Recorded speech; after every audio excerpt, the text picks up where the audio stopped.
Across the galaxy, every advanced civilization had learned the same harsh lesson. Never underestimate a species that calls itself the underdog.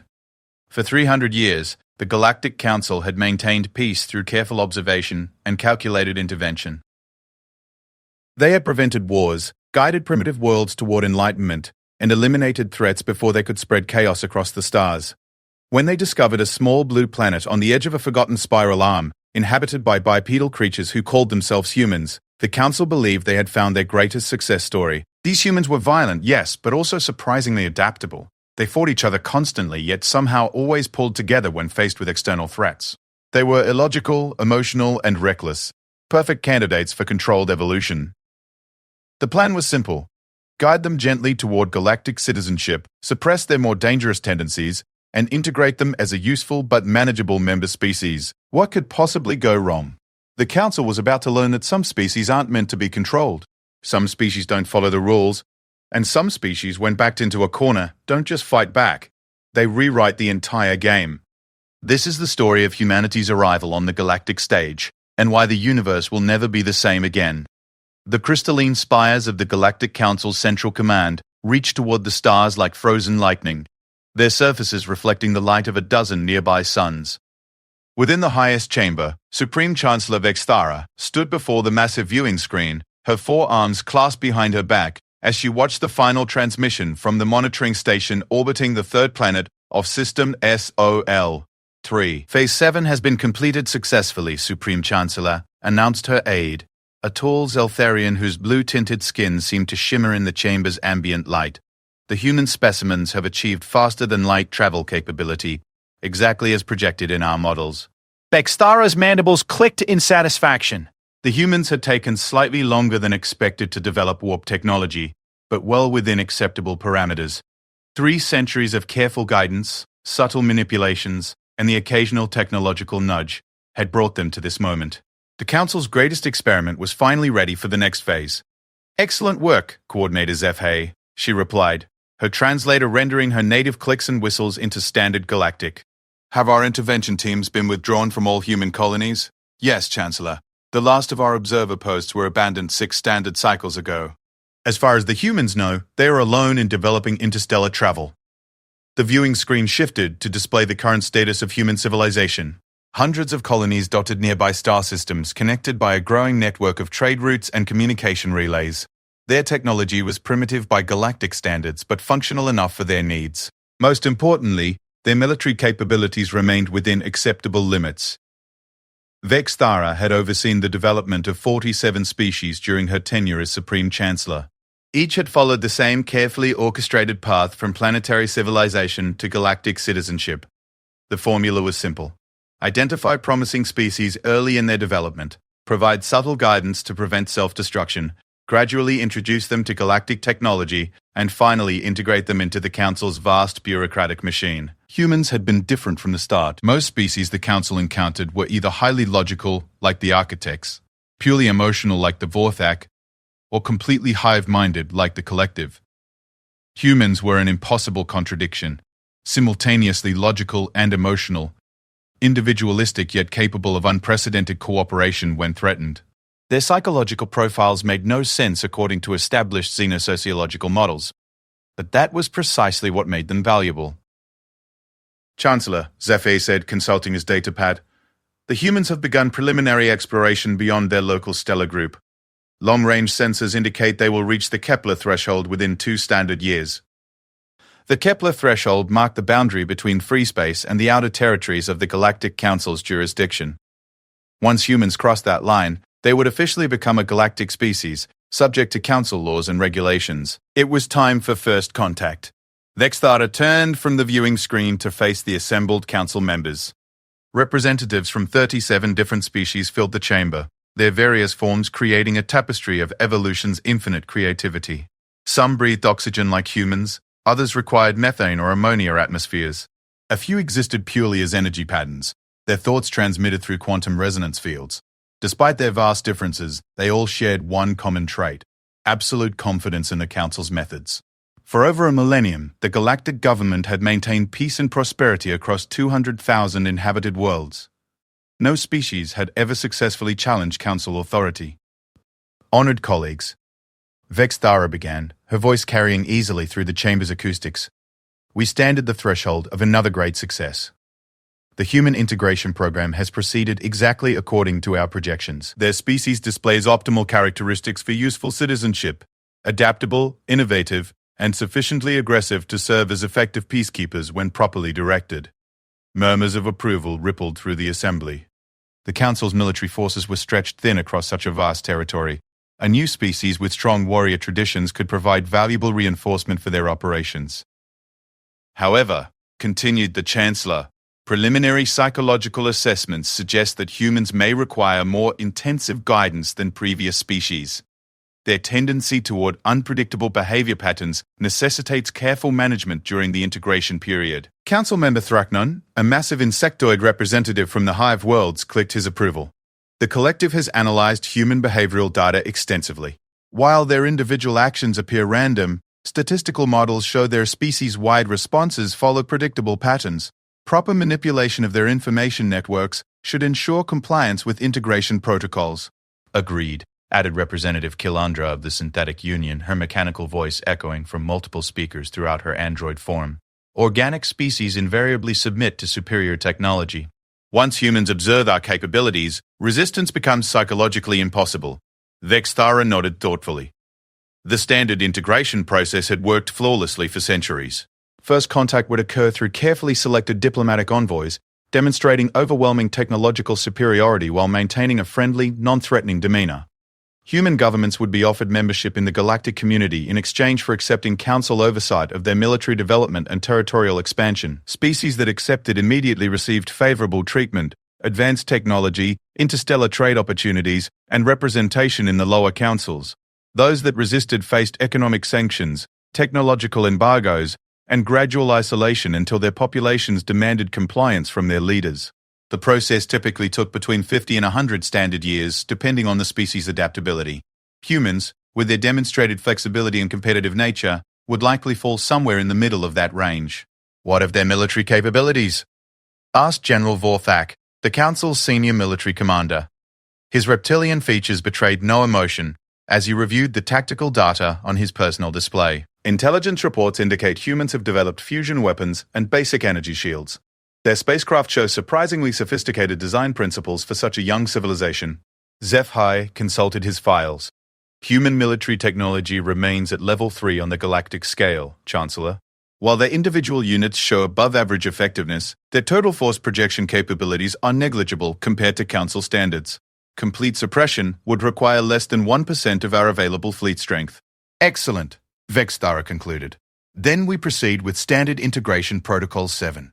General Vorthak, prepare a diplomatic mission to the human homeworld. I want our most experienced negotiators handling first contact. This species represents a significant investment in time and resources. I will not see that investment wasted due to mishandled diplomacy. The General's translator conveyed his acceptance with a subsonic growl. As you command, Chancellor.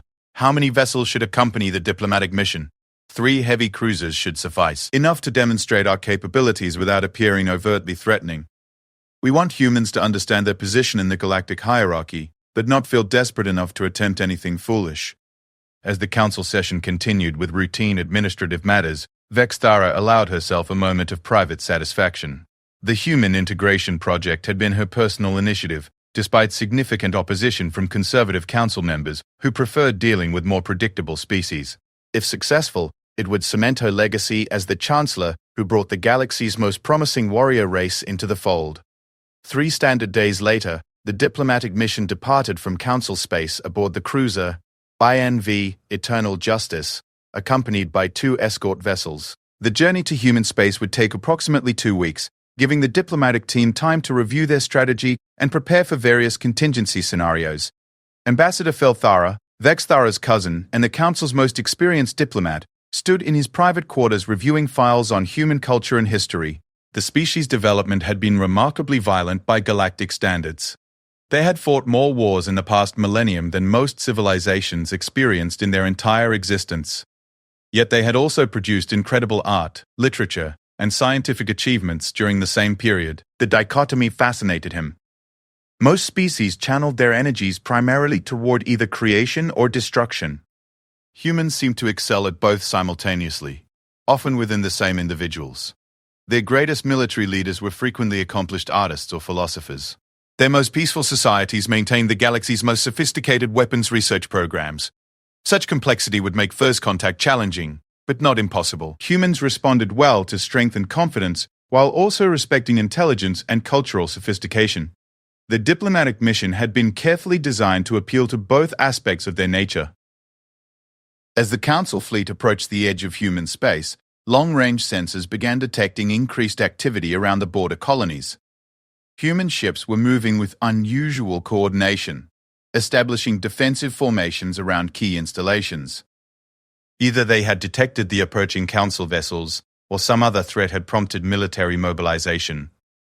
Curious, Ambassador Falthara mused to his aide, a young Zeltharian fresh from the diplomatic academy. The humans appear to be preparing for our arrival. Their surveillance technology is more advanced than our intelligence reports suggested. Should we be concerned, Ambassador? The aide asked nervously. This was his first major diplomatic mission, and the thought of complications made him visibly anxious. Not at all, Falthara replied with confidence. Species that prepare for first contact often prove more receptive to integration. They understand they are about to enter a larger universe and want to make a good impression. This actually bodes well for our mission. The Council vessels continued their approach toward Earth, their crews confident in their technological superiority and diplomatic expertise. Behind them, the vast machinery of galactic government continued its routine operations, already preparing integration protocols and administrative frameworks for humanity's eventual membership. None of them suspected that human preparations were not motivated by anticipation of first contact, but by something far more dangerous. Detailed intelligence about the Council's methods, capabilities, and intentions, gathered through 3 centuries of careful observation, while the galaxy's masters believed themselves to be the Watchers. The stage was set for first contact between humanity and the galactic community. But the script that would unfold bore no resemblance to any previous integration in Council history. The universe was about to discover why humans had spent centuries fighting each other. They had been practicing for something much more important. Admiral Sarah Chen stood in the command center of the UES Defiance, humanity's newest and most advanced battleship, watching the tactical display show 3 massive alien vessels approaching Earth's outer perimeter. The ships were beautiful in their alien design, sleek crystalline forms that seemed to bend light around their hulls, clearly products of a civilization far older and more technologically advanced than humanity. They were also exactly what human intelligence had been expecting for the past 50 years. Distance to contact? Chen asked her tactical officer, Lieutenant Commander Rodriguez. 12 hours at current approach velocity, Admiral. They're maintaining formation and broadcasting standard diplomatic identification codes on multiple frequencies. Chen nodded, suppressing a grim smile. The alien fleet was following the exact protocol that Dr. Elena Vasquez had predicted in her classified xenosociological studies. For decades, Vasquez had been analyzing patterns in radio signals from deep space, piecing together fragments of alien communications that most scientists dismissed as background noise. What she had discovered was terrifying in its implications. The signals indicated the existence of a vast galactic government that deliberately guided the development of emerging civilizations, manipulating their growth to ensure they would be compliant when first contact occurred. Dozens of species had undergone this process, invariably ending up as junior partners in an interstellar hierarchy they had no role in creating. The knowledge had transformed human space policy completely. Instead of simply expanding outward and hoping for peaceful contact with alien life, humanity had spent the past century preparing for the day when their hidden watchers would finally reveal themselves. Admiral, came a voice from the communication station, we're receiving a transmission from the lead alien vessel. They're requesting permission to establish diplomatic contact with Earth's governmental authorities. Put it through, Chen ordered. The main screen flickered and resolved into the image of a tall, elegant alien figure, with 4 arms and what appeared to be mandibles flanking a complex mouth structure. Behind the creature, Chen could see the interior of an incredibly advanced spacecraft. Smooth walls that seemed to be grown rather than built. Control interfaces that responded to gesture and thought rather than physical manipulation. Greetings, representatives of humanity, the alien said, its words perfectly translated into English by technology that made human universal translators look like children's toys. I am Ambassador Falthara of the Galactic Council. We come in peace to welcome your species to the greater community of intelligent life. Chen stepped forward, presenting herself as Earth's senior military representative. Welcome to our solar system, Ambassador Felfara. I am Admiral Sarah Chen, speaking for the United Earth Defense Force. We are honored by your visit and eager to learn more about the galactic community. The alien's features shifted in what might have been a smile. Excellent. Your species has achieved faster-than-light travel and begun expansion beyond your home system. These accomplishments mark your readiness to join the galactic family. We would like to arrange formal diplomatic meetings to discuss the terms of your integration into the Council. Integration, not alliance, not partnership, but integration. The word choice was precisely what Dr. Trek Vasquez's research had predicted. We would be delighted to arrange such meetings, Chen replied smoothly. However, our governmental structure requires approval from multiple authorities before we can commit to formal negotiations. Would it be possible for your delegation to meet with representatives from our various national and colonial governments? Ambassador Felthara's expression remained neutral, but Chen caught a brief flicker of something that might have been annoyance. Of course, the Council understands that primitive governmental structures often require complex approval processes. We are prepared to work within your current limitations. Primitive governmental structures. The condescension was subtle but unmistakable. Excellent, Chen said. If you would be willing to enter a parking orbit around our moon, we can arrange for shuttle transport to bring your delegation to Earth for the negotiations. That will not be necessary, the ambassador replied. Our vessels are equipped with advanced transportation systems. We can establish a meeting location that will be convenient for all parties. Chen noticed that the alien had smoothly avoided accepting any limitations on his fleet's movements. The ships were maintaining their approach toward Earth, ignoring her suggestion that they halt at the moon. Very well, she said. We'll need approximately 72 hours to coordinate with our various governments and prepare appropriate meeting facilities. Acceptable.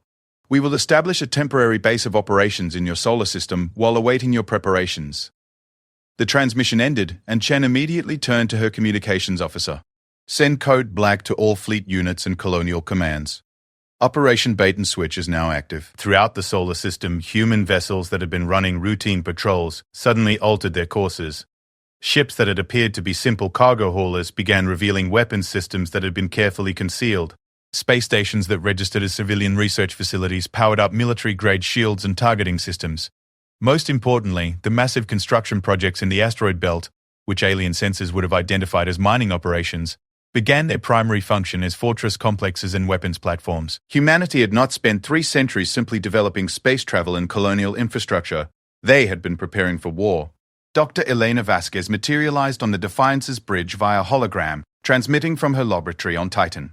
Admiral, are they following the predicted pattern? To the letter, Doctor, Chen replied.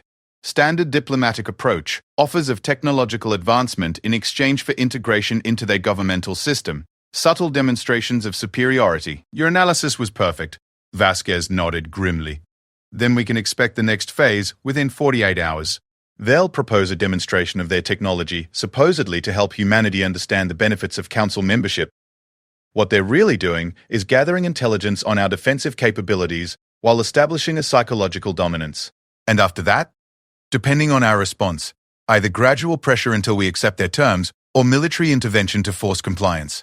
Based on communications intercepts, no species has ever successfully resisted integration once the Council makes formal contact. Chen studied the tactical display showing the alien fleet's position. 3 ships against humanity's entire military force.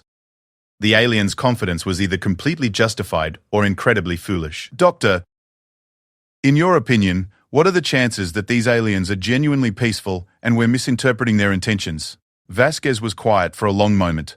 Admiral, I've analyzed 17 different species communications patterns from the past 4 centuries. Every single one shows the same progression: initial independence, gradual council contact, integration negotiations, and finally, complete absorption into their governmental structure. Some species appear to have been happy with the process, others resisted for decades before finally submitting. But in every case, the end result was the same. None maintained their independence? Not one, Admiral. Whatever the Council offers as membership benefits, the price is always the same. Complete surrender of autonomous government and military capability. Chen nodded slowly. Humanity had always known this day would come. From the moment Dr. Gray, Vasquez first decoded the alien communications and revealed the galaxy's hidden structure. Human leaders had understood that their species faced a choice between submission and war. They had chosen to prepare for war. Communications, Chen ordered. Connect me with President Hassan and the Colonial Council. The main screen split to show President Hassan broadcasting from Geneva, and representatives of humanity's 43 colonial governments appearing in smaller windows around the display. Despite spanning multiple star systems, the communication delay was minimal thanks to quantum entanglement networks that had been humanity's highest technological priority for the past 50 years. Status report, Admiral. President Hassan requested without preamble. First contact has occurred exactly as predicted, Madam President. 3 council vessels requesting integration negotiations. Ambassador Felthara is following standard diplomatic protocol, but their fleet movements indicate they expect to dictate terms rather than negotiate as equals. Colonial Governor Martinez from New Madrid leaned forward. Admiral, are we certain they represent a threat? Their offer could be genuine. Chen exchanged a glance with Dr. Gillicky.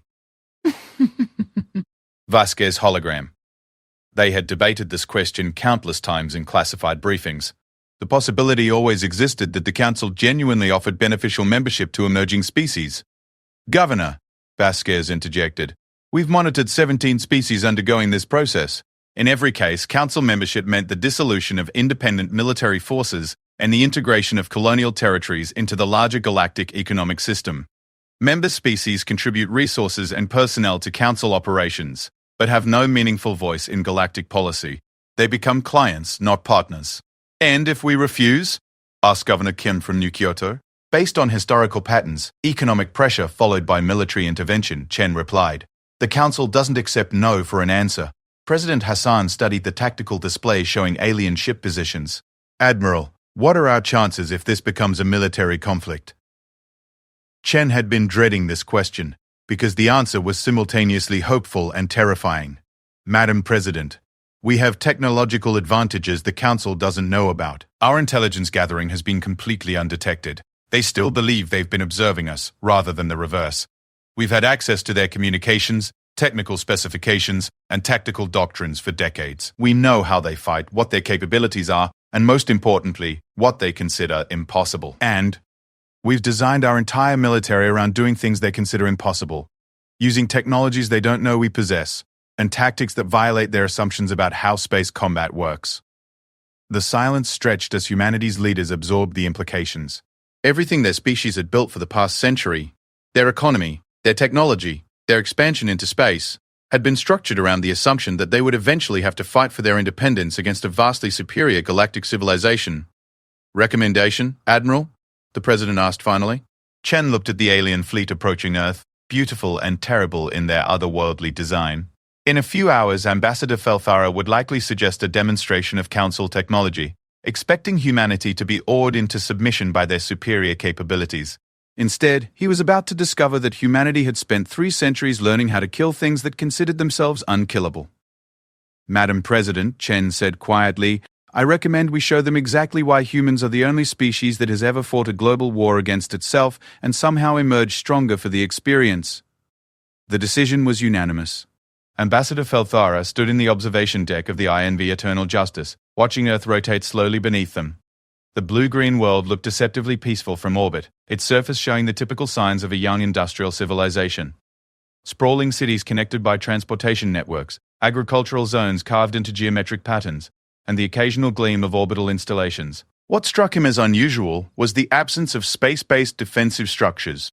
Most species at humanity's technological level maintained extensive orbital fortifications around their homeworld. Humans seemed remarkably unconcerned about the possibility of attack from space. Ambassador, his aide reported, the human delegation has confirmed meeting arrangements. They've prepared a facility in what they call neutral territory, an orbital platform at the Lagrange point between Earth and their moon. Felthara nodded approvingly. The location showed tactical awareness while avoiding any appearance of hostility. Humans were proving more diplomatically sophisticated than their preliminary psychological profiles suggested. Excellent. And our demonstration preparations? Complete, Ambassador. The kinetic resonance system is calibrated for minimum damage output. We can shatter their moon's smallest satellite without affecting Earth's tidal systems, an impressive display of precision that will illustrate our technological superiority without appearing threatening. The demonstration was a standard element of Council integration protocol, a carefully calculated show of force that made resistance seem futile while maintaining the pretense of peaceful intentions. In Felthara's experience, most species capitulated immediately after witnessing Council technology in action. Very well. Signal the human authorities that we are ready to begin formal negotiations. 20. 4 hours later, Felthara found himself in an elegantly appointed conference chamber aboard humanity's diplomatic station. The facility was surprisingly sophisticated for such a young civilization. Artificial gravity, atmospheric controls, and quantum communication systems that rivaled early Council technology. The human delegation was smaller than he had expected, only 12 individuals representing their various governmental factions, led by a woman who introduced herself as Secretary General Maria Santos. Her manner was professional but cautious, showing the careful respect of a junior species approaching their superiors. Ambassador Felthara, Secretary General Santos began, "We are honored by the Council's attention and eager to learn about membership opportunities in the galactic community. The honor is ours, Secretary General. Your species has achieved remarkable technological progress in a relatively short time. The Council is impressed by humanity's potential and eager to help you reach full galactic citizenship." Felthara activated a holographic display showing the galaxy's political structure. Hundreds of thousands of inhabited worlds appeared as colored points of light, connected by trade routes and communication networks that spanned impossible distances. The Galactic Council maintains peace and prosperity across 200,000 member worlds, he explained. Our civilization has eliminated war, poverty, and most forms of suffering through cooperative effort and advanced technology. Membership offers your species access to this vast community. The humans listened intently, asking intelligent questions about governance structures, trade relationships, and technological sharing agreements. Their concerns were typical of emerging species. How much autonomy would they retain? What obligations would membership impose? And what benefits would they receive in return? Of course, Felthara concluded, formal membership requires certain commitments to galactic stability. Member species contribute to collective defense and accept Council oversight of potentially dangerous technologies. These restrictions exist solely to prevent the kinds of conflicts that devastated our galaxy in earlier eras. Secretary General Santos exchanged glances with her colleagues. Ambassador, could you be more specific about these restrictions? Our people value their independence highly and would need to understand exactly what membership entails. Naturally, new member species typically undergo a transition period lasting 50 to 100 standard years. During this time, Council advisors help optimize your governmental systems and integrate your economy with galactic markets. Military forces are reorganized under Council command to prevent conflicts with neighboring species. Advanced weapons research is conducted through Council facilities to ensure proper safety protocols. The translator rendered his words into human language with perfect clarity, but Felthara noticed subtle changes in the human's posture and expressions. Where they had seemed interested moments before, now they appeared tense and watchful. Ambassador, asked Dr. James Mitchell, humanity's representative for colonial affairs. What happens to species that prefer to maintain their independence while establishing friendly relations with the Council? Felthara's mandibles clicked in what might have been amusement. Dr. Mitchell, independence is an illusion for species at your technological level. The galaxy is a complex and dangerous place. Isolated civilizations invariably fall victim to resource depletion, internal conflicts, or hostile neighbors. Council membership provides security that independent species simply cannot achieve. But, hypothetically, Secretary General Santos pressed, if a species chose to remain independent, would the Council respect that decision? The ambassador paused, considering his response. This was always the delicate moment in integration negotiations, when emerging species began to understand that Council membership was not optional.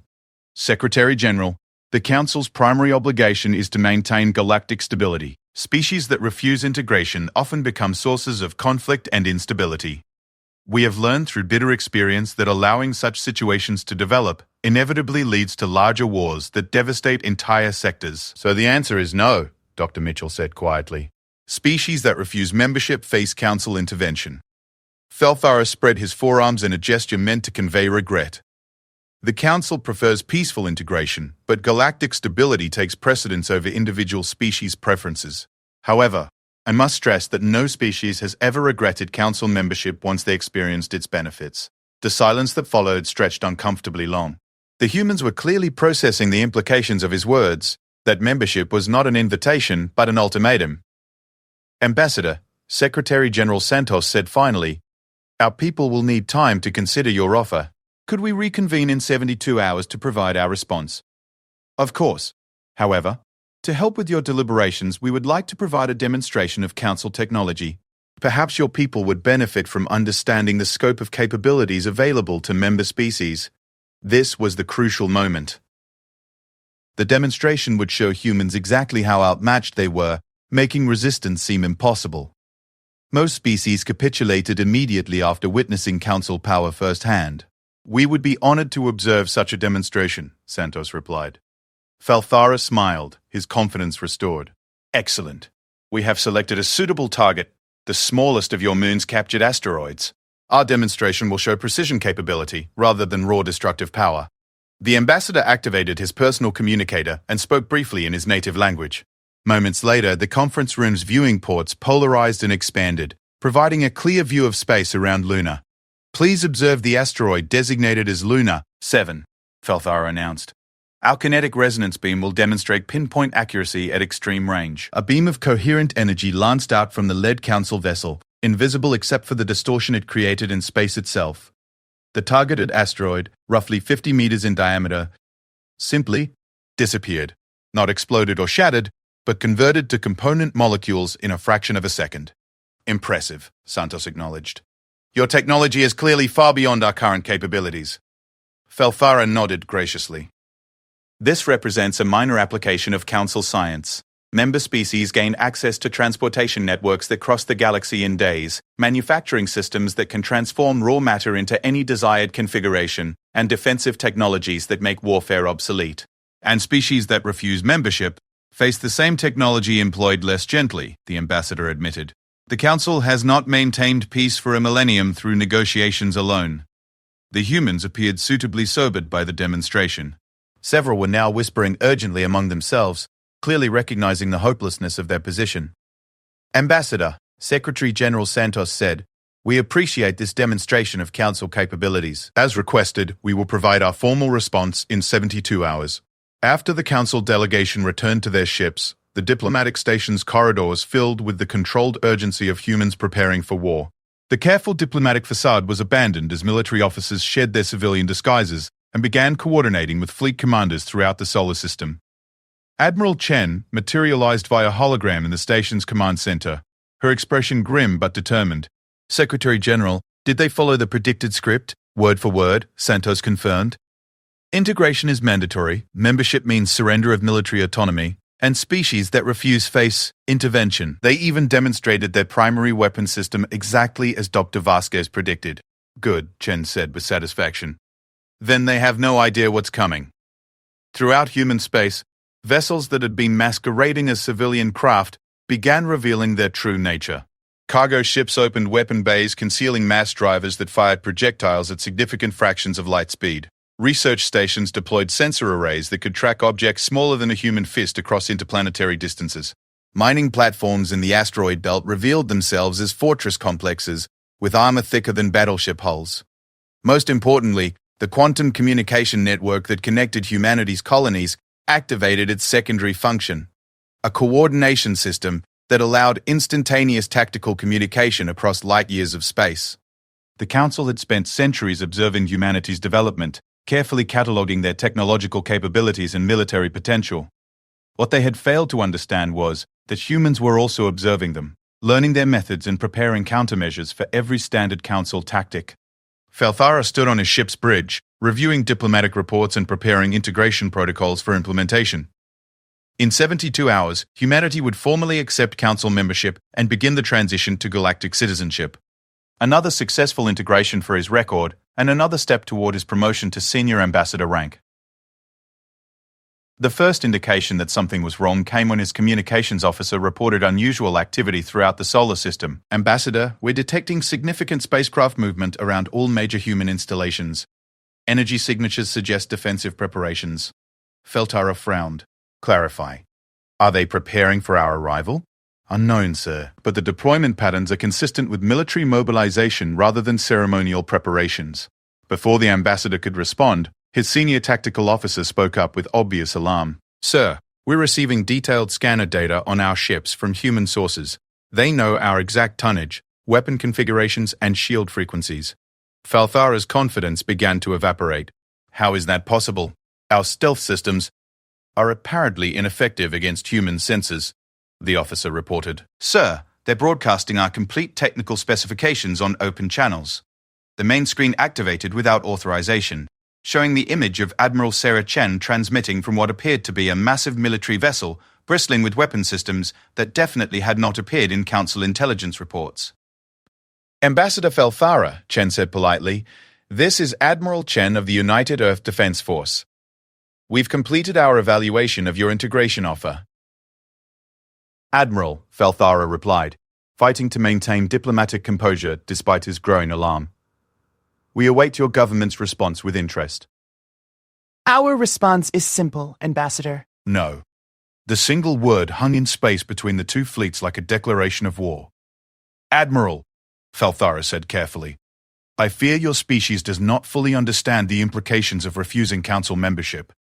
Perhaps another demonstration would be inadvisable, Chen interrupted smoothly. Ambassador, your kinetic resonance beam has a maximum effective range of 2 light minutes and requires a 6-second targeting lock. Our mass drivers have a range of 8 light minutes and can engage multiple targets simultaneously. Your shields are calibrated against energy weapons, but provide minimal protection against kinetic projectiles traveling at 12% of light speed. Falthara's mandibles clicked in shock. Everything the human admiral had stated was classified Council military data, impossible for any non-member species to possess. How do you know your capabilities? Chen smiled without humor. Ambassador, humanity has been monitoring Council communications for over 3 centuries. We know your ship specifications, your tactical doctrines, your standard integration procedures, and your response protocols for species that refuse membership. We've been preparing for this conversation since before your great-grandfather was born. Impossible, Falthara whispered. Ambassador, you've been watching us develop for 300 years, carefully guiding our growth according to your models of species evolution. What you fail to consider is that we've been watching you just as carefully. You taught us about the galaxy's political structure, showed us your technology, and provided detailed examples of how you handle species that refuse integration. Chen's image was replaced by a tactical display showing the true scope of human military deployment. Hundreds of warships that had been invisible to Council sensors were revealed throughout the solar system. Weapon platforms hidden in asteroid fields came online. Defense networks that spanned from Mercury to Pluto activated their targeting systems. You see, Ambassador, humans are very good at learning from observation. And what we learn from watching you is this. The galaxy's great peace is maintained through fear. Species submit to Council authority because they believe resistance is impossible. You've never faced an opponent that understood your methods and prepared accordingly. The display shifted to show detailed schematics of Council vessels, highlighting structural weaknesses and tactical vulnerabilities that should have been impossible for humans to know. Your ships are designed for policing actions against species with inferior technology, Chen continued. Beautiful, elegant, and completely unsuited for combat against an opponent with equivalent or superior capabilities. Your crews are trained for diplomatic missions and suppression operations, not peer-level warfare. Your tactics assume technological superiority and submission through intimidation. Falthara found his voice. Admiral, you cannot seriously believe you can oppose the entire Galactic Council. We command the resources of 200,000 worlds. Ambassador, you command the loyalty of 200,000 worlds that submit to your authority because they believe they have no choice. What happens when we prove that choice is possible? When species throughout the galaxy learn that the mighty Galactic Council can be defeated by a single world that refuses to surrender? The implication hit Falthara like a physical blow. A successful human resistance would shatter the psychological foundation of Council authority. Species that had submitted for millennia would begin to question their subservience. The careful balance of power that maintained galactic stability would collapse. This is your final opportunity to reconsider, Chen said quietly. Withdraw your ships from our space. Inform the Council that humanity declines membership and wishes to remain neutral. We have no interest in conquest or expansion beyond our current territory. We simply refuse to surrender our independence. And if we refuse? Falthara asked, though he already knew the answer. Admiral Chen's expression hardened. Then you'll discover why humans spent 3,000 years fighting wars against each other, Ambassador. We weren't being primitive or savage. We were practicing for the day we'd have to fight someone else. The communication ended, leaving Felfara alone with the impossible choice between certain defeat and the collapse of everything the Galactic Council represented. In the depths of space around him, humanity's hidden fleet powered their weapons and waited for his decision. The age of galactic peace was about to end, and the universe would never be the same.